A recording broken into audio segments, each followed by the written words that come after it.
Il faut dès le début formaliser les curricula à l'échelon national, de façon à ce qu'il y ait un curricula de référence pour tous ceux qui voudront monter une action. Il ne s'agit pas d'imposer un modèle unique, mais il faut quand même qu'en termes de curricula, comme pour le tourisme d'ailleurs, on parlait de normes, là aussi il y a des normes linguistiques, il faut qu'elles soient reconnues par tous et que ce soit une référence pour tout centre de formation qui pourrait se créer. Et enfin, il faut prévoir tout de suite la formation continue. Parce que ça, malheureusement, dans beaucoup de projets, la pérennité, on en cause, mais elle n'est pas prévue et le programme disparaît avec la disparition du financement. Donc là, il faut essayer de prévoir quelque chose à financement réduit, à coût réduit, pour que ça puisse continuer. Merci beaucoup de votre attention.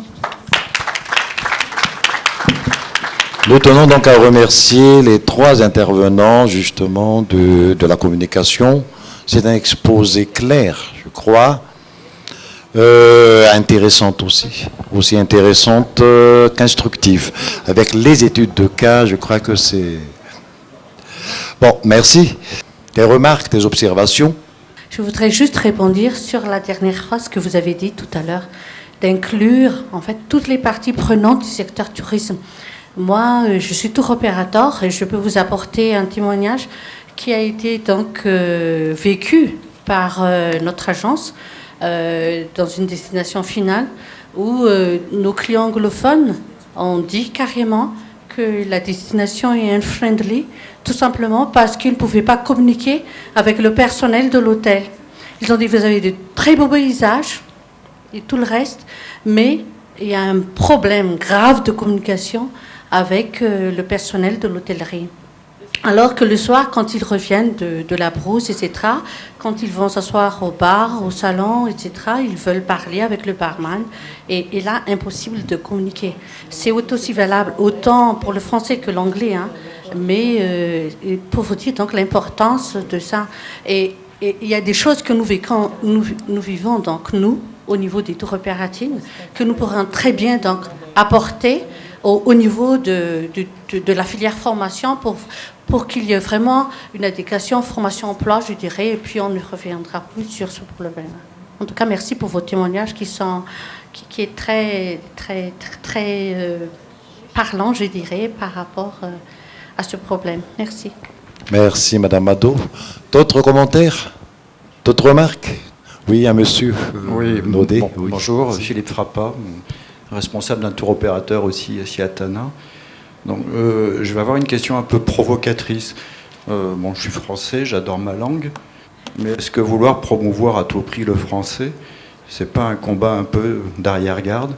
Est-ce qu'il ne faudrait pas mieux se focaliser sur un langage international qui est l'anglais, qui est parlé aujourd'hui par tout le monde? D'ailleurs, ITM, c'est en anglais.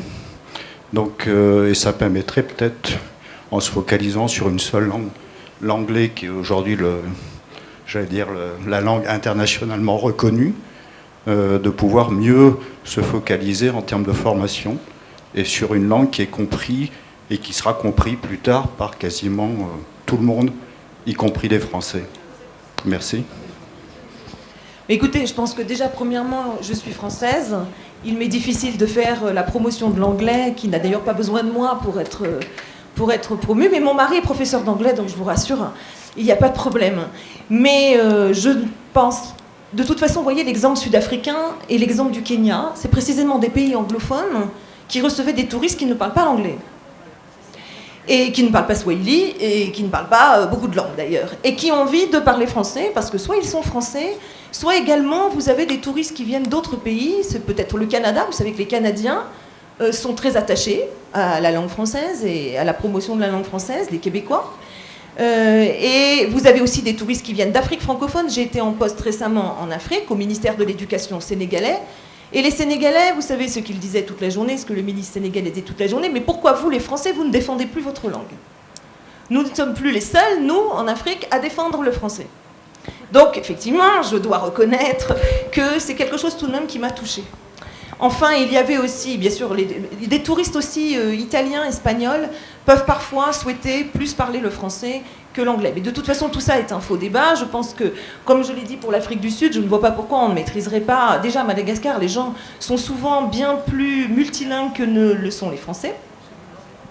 C'est-à-dire que ici, les gens, que vous êtes tous ici, vous parlez évidemment très bien malgache, ce qui n'est pas mon cas, et vous parlez en plus très bien le français, et je suis sûre, pour la plupart d'entre vous, vous parlez très bien l'anglais puisque vous travaillez dans le tourisme, etc., etc. Donc je ne pense pas que la langue soit... Il faille toujours la considérer comme un problème, mais plutôt toujours considérer le multilinguisme comme un atout, comme une richesse.